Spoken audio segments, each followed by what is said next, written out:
ETV YouTube channels లో మీ వ్యాపార ప్రకటనల కోసం ఈ నంబర్కి కాల్ చేయండి.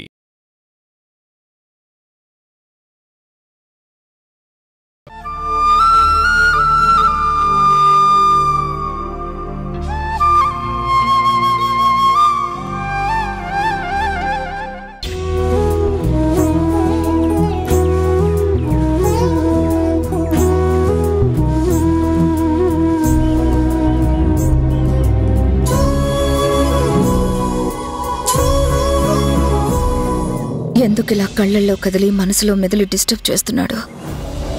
మళ్ళీ తను తారసపడ్డమే నా బ్యాడ్ లక్ లా ఉంది. ఎదురుపడినప్పటి నుంచి నా నిబ్బరం సడలింది. గొడవలతోనే సగం ఎనర్జీ లోపించింది. నీరసం నన్ను ఆవహించింది. ఏదో అర్థం కాని సమస్య సతమత పెడుతుంది. వాటిని పరిష్కరించుకుంటూ నన్ను నేను సంభాళించుకోవడానికే కాలం ఖర్చు అయిపోయింది. దీనంతటికీ కారణం తానే. ఇంకా ఆలోచించడం మానేయాలి. నా శ్వాస, నా ధ్యాస పిల్లల మీదకి మరల్చుకోవాలి. గడిచిన కొన్ని నెలలుగా పిల్లల ఫ్యూచర్ మీద దృష్టి పెట్టలేదా? వాళ్ళు ఇప్పుడు నాన్న గురించి కూడా తలవడం లేదా? నన్ను ప్రశ్నించడం లేదా? నన్ను అర్థం చేసుకొని తనని మర్చిపోయినట్టున్నారు. పిల్లల సంతోషమే నాకు మనశ్శాంతి కలిగిస్తుంది. దీన్ని భద్రపరచుకోవాలి. వాళ్ళ భవిష్యత్తుని, నా భవిష్యత్తుని తీర్చిదిద్దుకోవాలి.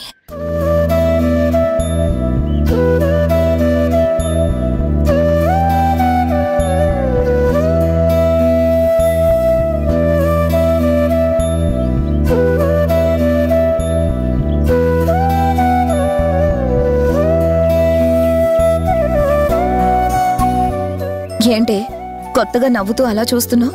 ఈ మధ్యకాలంలో నీ మొహంలో ఇంత ప్రశాంతత చూసి చాలా కాలమైంది. ఎందుకో ఇవాళ కొత్తగా చాలా అందంగా మా అమ్మ అని గర్వంగా చెప్పుకోవాలనిపించేలా కనిపిస్తున్నావు అమ్మా. నేను నీ కంటికి ఇవాళనేమో కానీ నువ్వు నా కంటికి ఎప్పుడు అందంగానే కనిపిస్తావు. నవ్వితే ఇంకా అందంగా కనిపిస్తావే. నీ మొహంలో ఈ నవ్వు ఎప్పుడూ చెక్కు చెదరకూడదు. ఆ నవ్విచ్చే తృప్తితోనే రాబోయే కాలం అంతా గడిపేయాలనుంది. అంతకన్నా ఈ జీవితానికి నేను కోరుకునేది ఏమీ లేదు.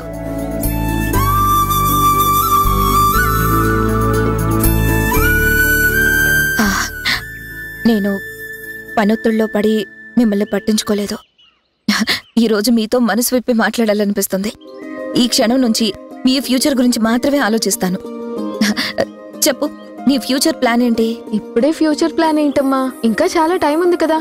ఉండొచ్చు, కానీ ఇప్పటి నుంచే దానికోసం ఫౌండేషన్ ప్రిపేర్ చేసుకోవాలి కదా. నీ ఆలోచన ఏంటో చెప్పు. ఏముందమ్మా, చదువు అయిపోగానే మంచి డాక్టర్ దగ్గర అప్రెంటిస్ గా జాయిన్ అవ్వాలి. గుడ్, కరెక్ట్ గానే ఆలోచించావు. అనుభవం ఉన్న వాళ్ళ దగ్గర అసిస్టెంట్ గా చేరితే మెలకువలు తెలుస్తాయి, నాలెడ్జ్ పెరుగుతుంది, మంచి డాక్టర్ అనే పేరు కూడా సంపాదించుకోవచ్చు. అవును, మంచి డాక్టర్ అని ఎలా డిసైడ్ చేస్తాం? ఎడ్యుకేషన్ ని బట్టా, ఎక్స్పీరియన్స్ ని బట్టా, ర్యాంకుల్ని బట్టా, ఇన్కమ్ ని బట్టా, స్టేటస్ ని బట్టా, ప్రొఫెషన్ లో సెలెక్ట్ అవ్వడాన్ని బట్టా, సెటిల్ అవ్వడాన్ని బట్టా?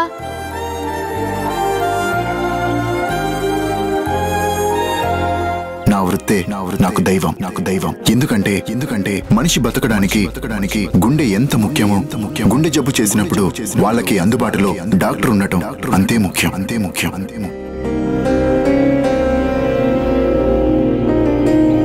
అవేవి కాదు మధు. కమిట్మెంట్, డెడికేషన్, వృత్తి పట్ల నిబద్ధత, పర్సనల్ ప్రయారిటీ పక్కన పెట్టేసి పేషెంట్స్ బెటర్మెంట్ కోసం ప్రతి క్షణం తాపత్రయపడే లక్షణం. వాళ్ల ప్రాణాలు తన ప్రాణంగా భావించడం, వాళ్లకు ఊపిరి పోసి తను గట్టిగా ఊపిరి పీల్చుకొని తృప్తి పడే లక్షణం ఉండడం. క్షణం కూడా తన కోసం కాకుండా పేషెంట్స్ కోసం టైం అలాట్ చేసే తత్వం. వాళ్ల కోసం పడే తపన, ఆరాటం ముఖ్యం. వాళ్ల ప్రాణం నిలబడితే చాలు అని తన మనసులో ప్రార్థనలు చేసుకునేవాడై ఉండాలి. వ్యక్తిగత లాభాల్ని, ఆనందాల్ని, పేరు ప్రతిష్టల్ని కూడా త్యాగం చేయగల మనసు ఉండాలి.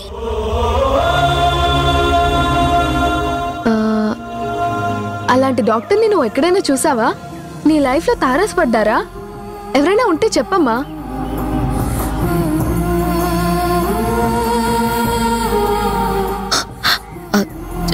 చూసే ఉంటాను, తారసపడే ఉంటారు. కానీ సడన్ గా గుర్తు రావడం లేదు.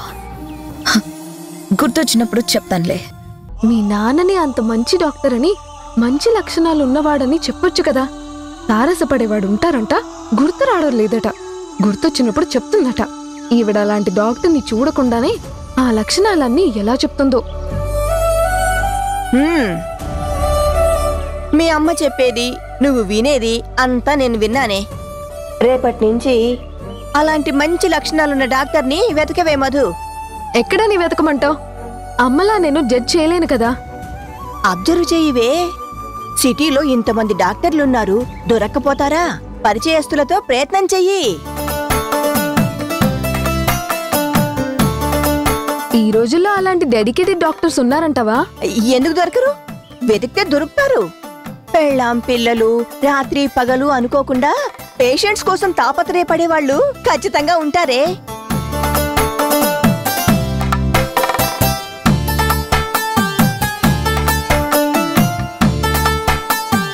ఓ పని చేయవే, నీ ప్రయత్నం నువ్వు చెయ్యి.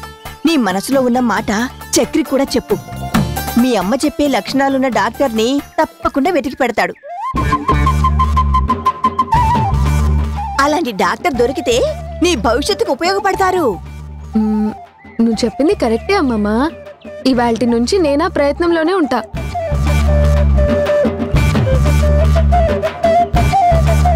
చూడు మధు, నీ చదువు అయిపోయిన తర్వాత క్లినిక్ పెట్టుకోవడానికి నేను డబ్బులు దాస్తున్నాను. చాలకపోతే లోన్ రైజ్ చేద్దాం. వృత్తి పట్ల సిన్సియారిటీ ముఖ్యం. మంచి డాక్టర్ అయితే, మనసున్నోడైతే ఆ క్లినిక్ విషయంలో కూడా నీకు హెల్ప్ అవుతాడు కదనే.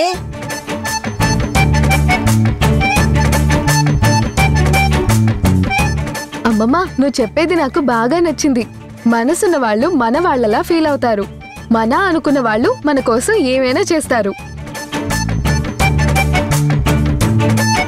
సరే, నేను బయటికి వెళ్తున్నా. చిట్టితో ఇవాళే మాట్లాడతా.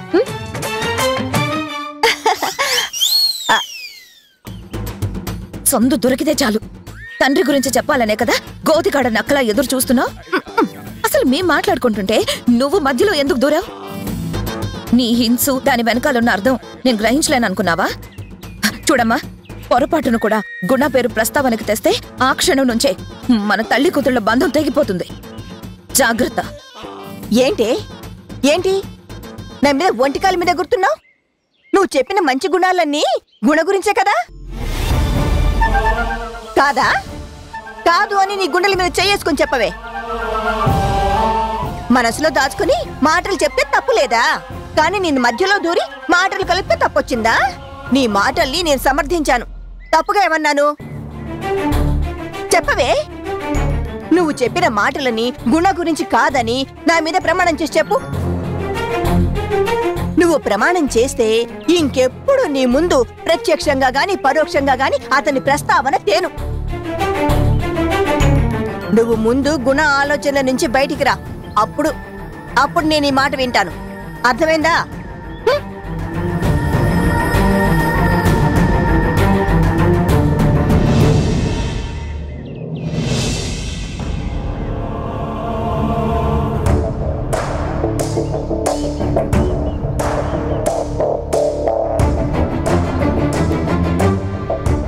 Daddy, coffee.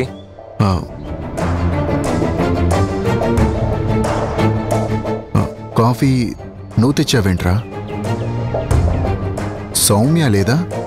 ఈ సౌమ్యని నాన్నని దగ్గర చేసింది నేనే. తన సేవలకి నాన్న బాగా అలవాటు పడిపోయాడు. ఎలా అయినా దూరం చేయాలి, ఈ అలవాట్ల నుంచి తప్పించాలి. ఏంటి తరుణ్, సౌమ్య లేదా? ఇంకా నిద్ర లేవనట్టుంది డాడీ. అంటే తెల్లవార్లు అలా ఏడుస్తూనే ఉందా? ఏమైంది నాన్నకి? ఈ సౌమ్య ప్రాబ్లం ఏంటో ముందు తేల్చేయాలి. ఎలాగైనా ఈరోజు తనతో మాట్లాడాలి. ఆవిడ బిహేవియర్ అలాగే కంటిన్యూ అయితే నాన్న ఫ్యూచర్కి నా ఫ్యూచర్కి ప్రాబ్లం, అమ్మ నాన్నలకి ఆటంకం. ఎందుకు సౌమ్య నిన్న రాత్రి అలా బిహేవ్ చేసింది? ఇద్దరు ఒకేసారి దొరికారు. ఇంకా నా నటన స్థాయి పెంచాలి. నాటకం రక్తి కట్టించాలి. ఇద్దరితో కమిట్ చేయించాలి. నా కళ్యాణానికి ముహూర్తం పెట్టించుకోవాలి.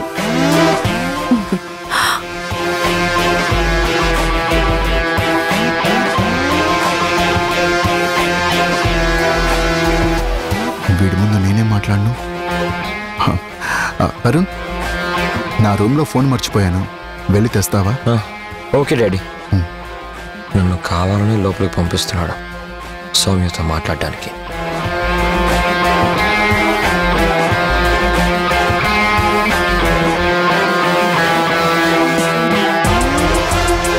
సౌమ్య, రాత్రి ఎందుకు ఏడ్చావు? ఏడ్చానా? నేనా? రాత్రా? ఎప్పుడు? ఏడవలసిన పని నాకేంటి? నేను ఏడవటం నువ్వు చూసావా? అవును, చూశాను. నాకేం గుర్తులేదే. ఏడ్చినట్టుగా నాకేమనిపించలేదు.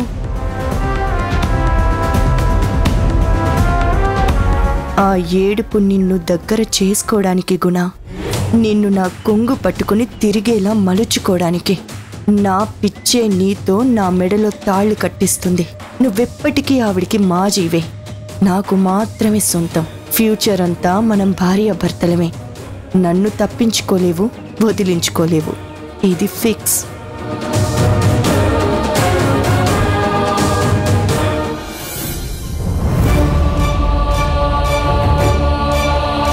తరుణ్, ఫోన్ కోసం వెతుకుతున్నావా? అవును డాడీ. మర్చిపోయాను రా, ఫోను నా జేబులోనే ఉంది, చూసుకోలేదు. మర్చిపోయావా? నువ్వు మర్చిపోయావన్నమాట ఫస్ట్ టైం వింటున్నాను డాడీ. ఈయన సౌమ్యతో ఏం మాట్లాడుంటాడు? తరుణ్, నేను ఒక డిసిషన్ తీసుకున్నాను. సౌమ్యని వైజాగ్ పంపించేద్దాం అనుకుంటున్నాను. నువ్వేమంటావు? ఎందుకు డాడీ? ఎందుకు డెసిషన్ తీసుకున్నారు? కారణం చెప్పలేను, కానీ నా మనసుకి అలా అనిపించింది. పంపించడమే బెటర్ అని థాట్ తీసుకున్నాను. తరుణ్, నేనొక ప్రశ్న వేస్తాను, నిజాయితీగా సమాధానం చెప్తావా? అడుగు డాడీ. సౌమ్య ఈ ఇంట్లో అమ్మ స్థానంలో లేకపోతే నువ్వు ఏమైనా బాధపడతావా? ఫీల్ అవుతావా? హర్ట్ అవుతావా? ఎందుకంటే ఆ పొజిషన్కి ప్రపోజ్ చేసింది నువ్వే కదా, అందుకే అడుగుతున్నాను. లేదు డాడీ, అంత హర్ట్ అవును, ఫీల్ కూడా అవును. మీ ఫ్యూచర్ ప్లెజెంట్గా ఉండాలని ఆరాటపడ్డానే కానీ నాకు అమ్మ లేదన్న లోటుతో కాదు. చూడు తరుణ్, నాకు మొదటి నుంచి మళ్ళీ పెళ్లి చేసుకోవాలన్న ఆలోచన లేదు, భార్య కావాలన్న ఇంట్రెస్ట్ కూడా లేదు.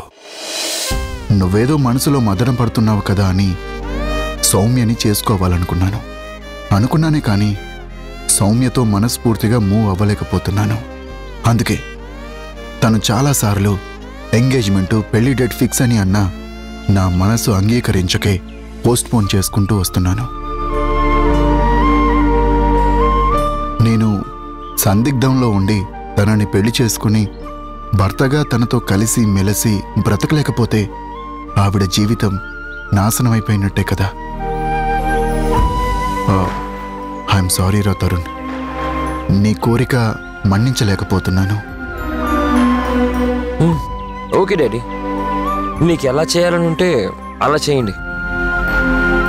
నా కోసం అయిష్టాన్ని ఇష్టంగా మార్చుకోవద్దు. I can adjust with you. నువ్వు ఫీల్ అయితే నేను ఫీల్ అవుతాను డాడీ. నువ్వు స్ట్రగుల్ అయితే నేను స్ట్రగుల్ అవుతాను. నాకు ఫ్యూచర్ మీద హోప్ ఉంది డాడీ. నీ మీద గొప్ప నమ్మకం ఉంది. థ్యాంక్స్ రా తరుణ్.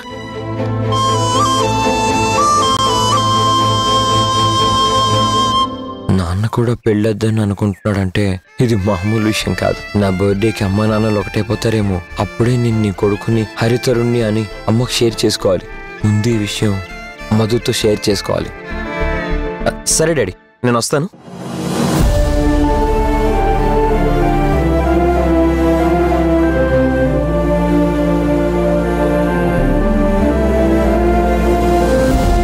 తన ఆశ నెరవేరదని తెలిసి సౌమ్య ఏమన్నా ఫీల్ అవుతుందా?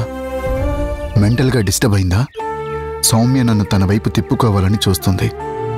కానీ ఆ అవకాశం లేదని తనకే క్లియర్గా చెప్పేయాలి. తన టెన్షన్ క్లియర్ చేస్తే తన లైఫ్ తను చూసుకుంటుంది. తనేం చేసిందో తనే మర్చిపోయిందంటే సంథింగ్ రాంగ్. సౌమ్యకి ఈ విషయం కన్ఫర్మ్ చేసే ముందు ఒకసారి జననితో కూడా మాట్లాడాలి. ఆడవాళ్ళ ఆలోచనలు, బిహేవియర్ గురించి ఆడవాళ్ళకే బాగా తెలుస్తుంది.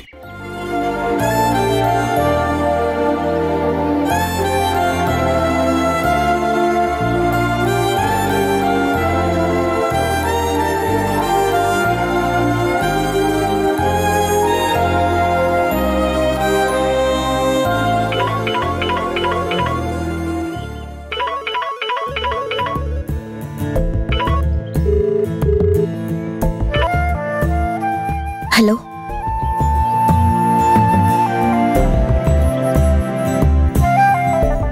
ఎలా ఉన్నావు? బానే ఉన్నాను. నువ్వెలా ఉన్నావు?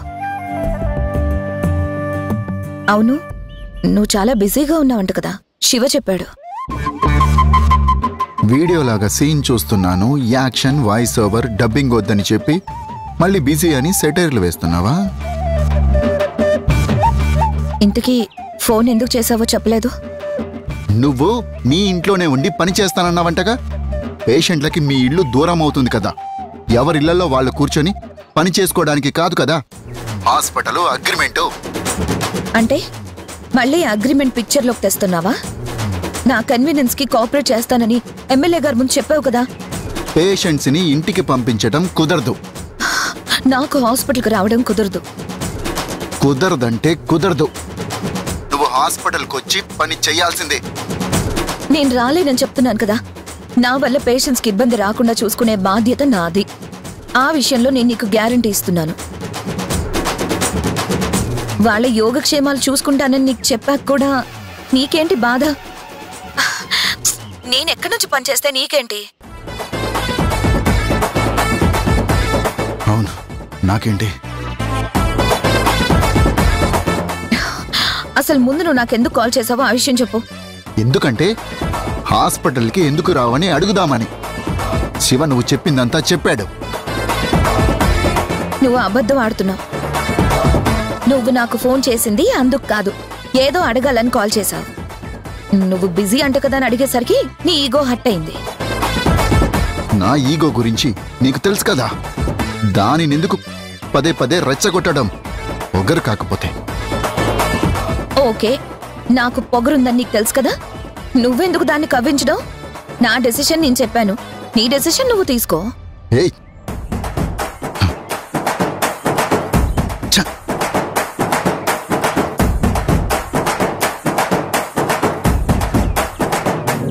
జనని ఒట్టి పొగరిపోతూ, దాన్ని సలహా అడగడానికి కుదరదు.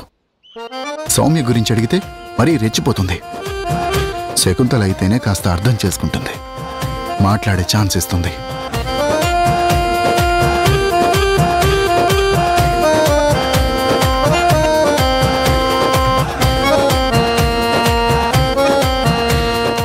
నేను శకుంతలతో మాట్లాడొచ్చా?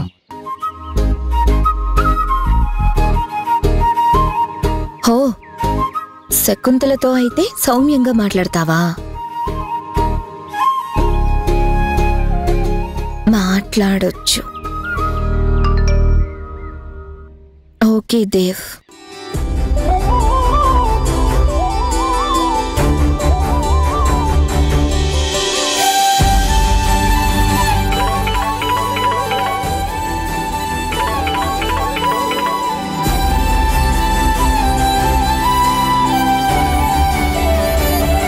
శకుంతల, చెప్పు దేవ్.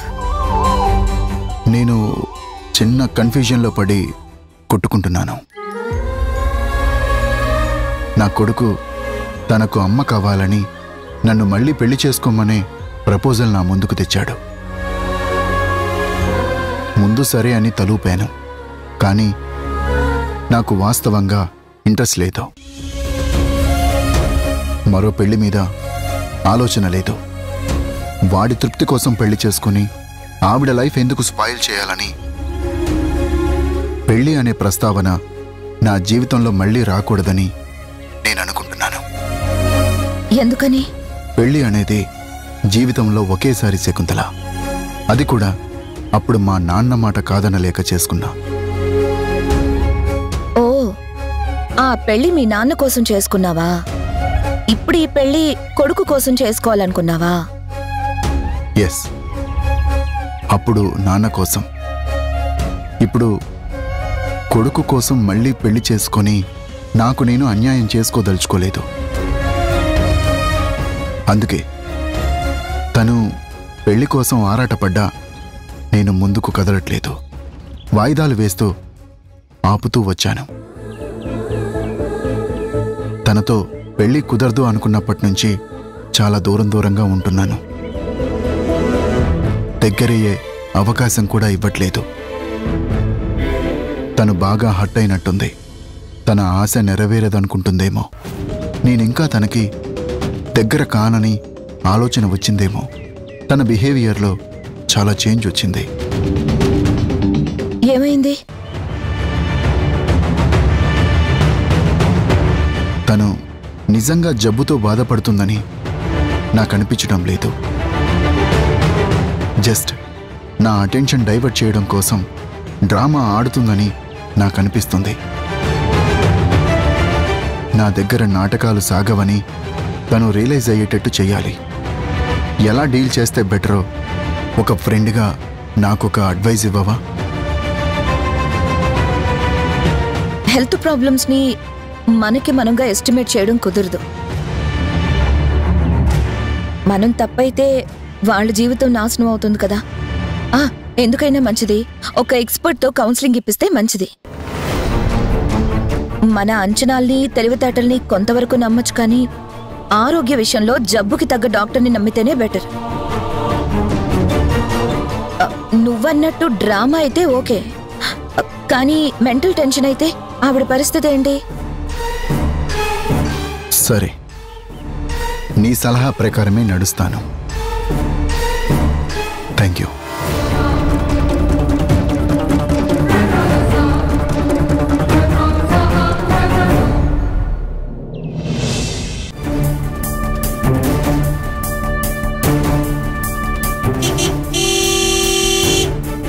ఏంటి ఎంతసేపు ఫోన్లో? నేను ఎంతసేపు వెయిట్ చేయాలి? నువ్వు మాట్లాడేది నీ ఎక్స్ వైఫ్ తో కాదు కదా? నా పర్సనల్ విషయాలు అడక్కో. నేనెవరితో మాట్లాడితే నీకెందుకు?